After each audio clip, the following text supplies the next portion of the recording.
સમગ્ર ગુજરાતમાં હવે મેઘાની મહેર પહોંચી ગઈ છે। દક્ષિણ અને મધ્ય ગુજરાત પછી ઉત્તર ગુજરાતમાં પણ મુશળધાર મંડાણ થઈ ચૂક્યા છે। લોકોને ક્યાંક થોડી તકલીફો પડી રહી છે, પરંતુ વરસાદના આગમનથી ઉત્તર ગુજરાતના લોકોમાં ખુશીની લાગણી પણ જોવા મળી રહી છે। ત્યારે કેવી છે ઉત્તરમાં મેઘાની મહેર, આવો જોઈએ આ રિપોર્ટ।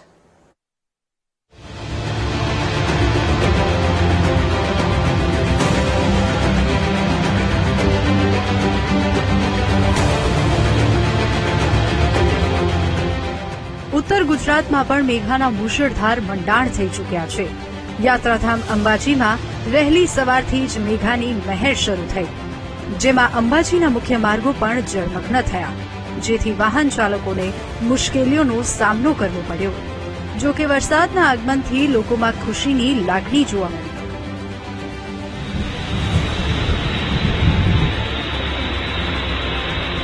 સારા વરસાદના પગલે અંબાજીની બજારોમાંથી પૂરની જેમ પાણી વહેતા થયા। દુકાનો આગળ પાર્ક કરેલા વાહનો પાણીના ધસમસતા પ્રવાહમાં તણાયા હતા, જેને બચાવવા માટે દુકાનદારો દોડતા દેખાયા, જ્યારે રસ્તા પરથી પસાર થતા બાઇક ચાલકોને પણ મુશ્કેલીઓ વેઠવી પડી।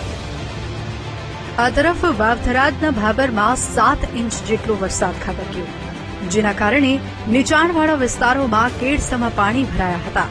ખાસ કરીને સ્વરાજપુરા અને થરા 3 રસ્તા વિસ્તારમાં વરસાદી પાણી ઘરોમાં ઘૂસી જતા લોકોને ભારે હાલાકીનો સામનો કરવો પડ્યો હતો। બીજી તરફ દુકાનોમાં પાણી ભરાવાથી વેપારીઓને પણ લાખો રૂપિયાની નુકસાની થવાનો ડર સતાવી રહ્યો છે। થરા 3 રસ્તા ઉપર ફૂલ ઘરમાં પાણી ભરાઈ ગયેલું છે, બહુ તકલીફ છે। રોડ ઉપર નાળા નખાયા છે, પાણી બધું ભરીને આવે છે। ફૂલ 10-20 ઘર છે, આટલા ફૂલ પાણી ભરાઈ ગયું છે। કેડે કેડે અમુક પાણી છે અને નગરપાલિકા પ્રમુખ કોઈ ઓટો મારતા નથી આ વિસ્તારમાં।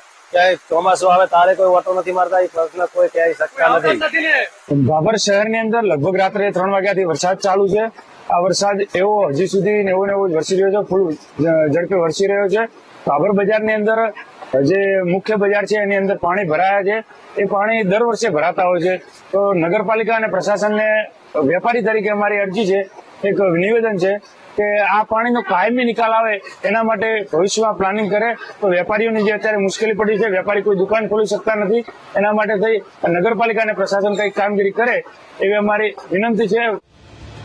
વાવથરા જિલ્લામાં 24 કલાકમાં ખૂબ સારો વરસાદ પડ્યો, જેમાં દિયોદરમાં 6 ઇંચથી પણ વધારે વરસાદ નોંધાયો છે।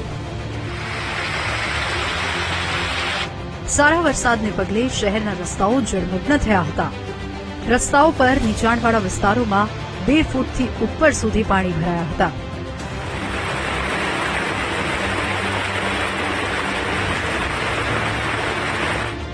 આ તરફ સાબરકાંઠા જિલ્લામાં પણ સારા વરસાદના પગલે નદી નાળા છલકાઈ ગયા। જો કે હિંમતનગરના સાયબાપુર ગામે સાબરમતી નદીમાંથી રેતી ભરતું ટ્રેક્ટર અચાનક પાણીનો પ્રવાહ વધતા તણાયું હતું। દ્રશ્યોમાં ટ્રોલી સાથે તણાતા ટ્રેક્ટરને જોઈ શકાય છે, જો કે ચાલક સમય પહેલા બહાર નીકળી જતા બચી ગયો।